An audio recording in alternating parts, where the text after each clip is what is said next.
ladies' man with frosted tips to capture the hearts of Australians. But Shane Warne is a bit of a bitch, let's be honest, and outside of this little island, in the real world where I live in America, nobody knows what cricket is. Now, some of you know I live in Miami, and the president is a feisty redhead.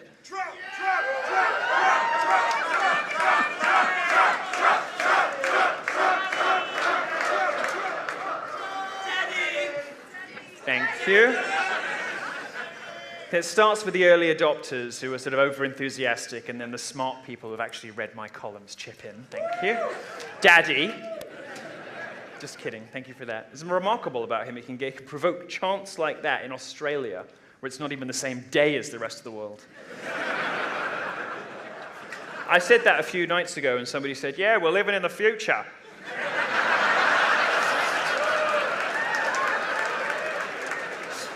I'm a nice person, so I let it go. I was going to say I've been to Perth. Anyway, our president, redheaded, skeptical of Islam, wants a burqa ban, sound on immigration, hated, all right, love, hated by the left. It's almost like Pauline is in the Oval Office. Speaking, by the way, of gingers. Hey, Milo, you can't hide! All those Nazis on your side! I understand you call them rangers. Apparently that's a bad word.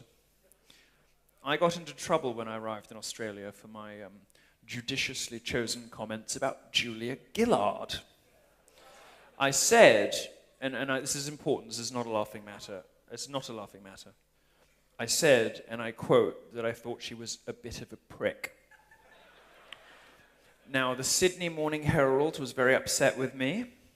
Various other left-wing outlets have condemned my coarse language, so I would like to set the record straight and apologize to pricks for the unflattering comparison. Now, there's one final redhead that I'm unlikely to make friends with on this trip. This is Clementine Ford.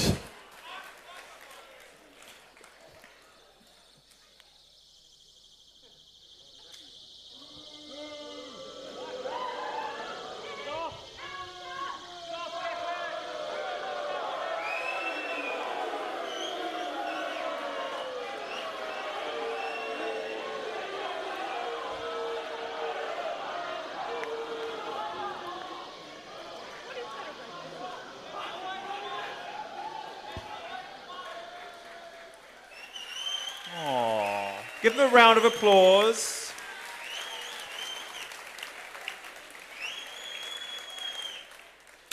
Ironically, that's what I hear when Clementine starts speaking. It's a sort of high-pitched, mildly irritating, but basically pointless and ineffective noise. It's probably the worst protest I've ever had. There was like a fire alarm going off in a different state. I can clap more disruptively than that. Good Lord. Now, back to dear Clementine. In her native tongue, of course, her name is... Back in the realms of man, she's known as Clementine Ford Explorer. But the car manufacturer's lawyers have asked me to clarify that the rear end of their SUVs are considerably lighter and smaller. Now, I'm a lovely person. I'm a compassionate person.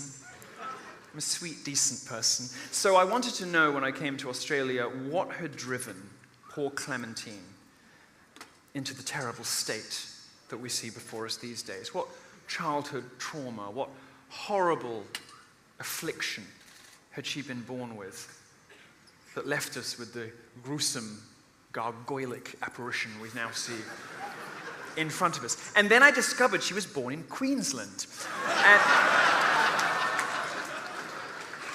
And my mystification turned to pity and sorrow. Now, apparently, this human lump of half-melted butter has children. a triumph of the turkey baster's art. As you can see from this lovely image, suggestions from right-wing shock jocks like Rush Limbaugh that feminism is just how ugly women elbow their way into public life are entirely without merit. And in fact, if it weren't for the hateful internet postings of cishet white patriarchal bastards like you, I'm quite sure Clementine would be an astrophysicist by now. A marine biologist, perhaps. A Nobel laureate, instead of a fat cunt on Twitter.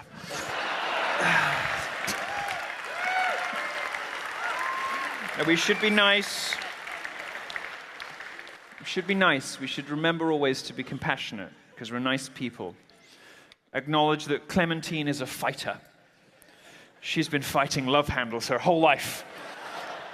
Now, sadly, the love handles are winning, but they do go well with her cloven hooves.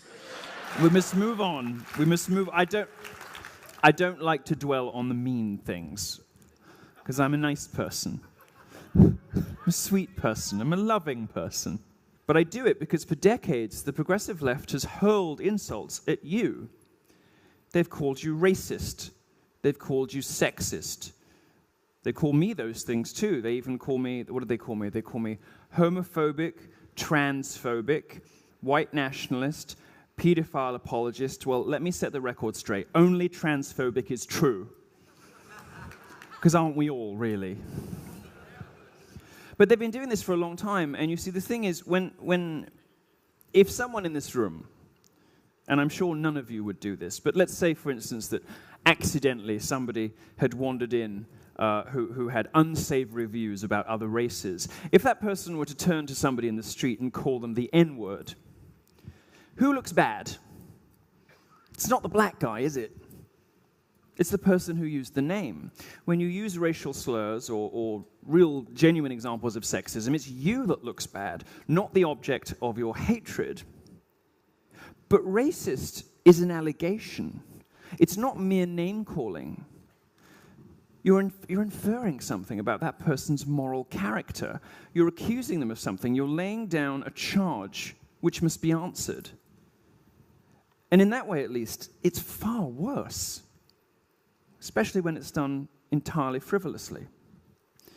Now, it seems to me that after years of tweeting things like masculinity so fragile, kill all white men, and I bathe in male tears, these bitter bitches can handle one solitary homosexual who calls them out on their bullshit, calls them out on their lies, calls them out on their conspiracy theories, their bullying, their bad breath, and their entirely unacceptable body mass indexes.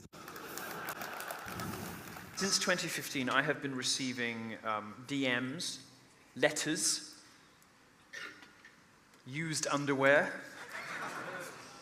unused underwear, silk pillow shams with messages written in dried bodily fluids. Really, it's not as hot as it sounds. And it doesn't sound hot. Dead woodland creatures, syringes, and they've all come with the same message: visit Australia.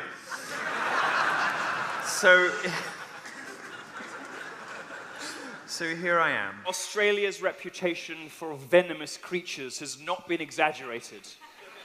I'm not speaking, of course, about spiders or snakes, which are beautiful examples, a crowning glory of evolution. No, you know what I'm talking about, don't you? Feminist!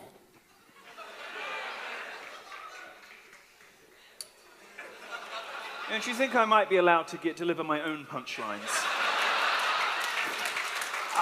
I know it was a sort of obvious setup, but for God's sake, you're going to be asking to share my fee. The answer's no. I mean, of course, the otherworldly horrors of the ABC and its permatanned feminist hosts, especially the men. Male feminists. Male feminists. Now listen. Post-Weinstein, the rest of the world has finally caught up to what I have always known, which is that when a man describes himself as a male feminist, you can start the clock on the rape charge.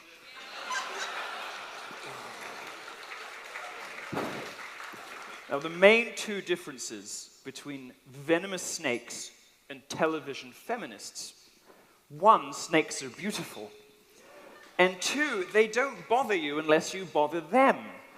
Unlike the busybody school moms of the social justice left, who are dedicated to telling the rest of us how we should live, what language we should use, and whether it's okay to laugh at how crap Aboriginal art is.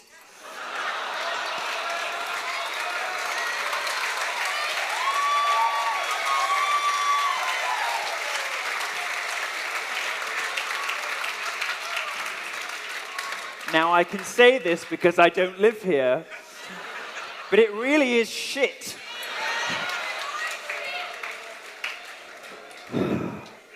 The Western Europeans who colonized Australia brought with them a heritage of culture, the richest in the history of human civilization, from the majesty of St. Peter's Basilica to the profundity and complexity of Wagner's Der Ring des Nibelungen, from the architecture, to the architecture of... I've read a book or two. From the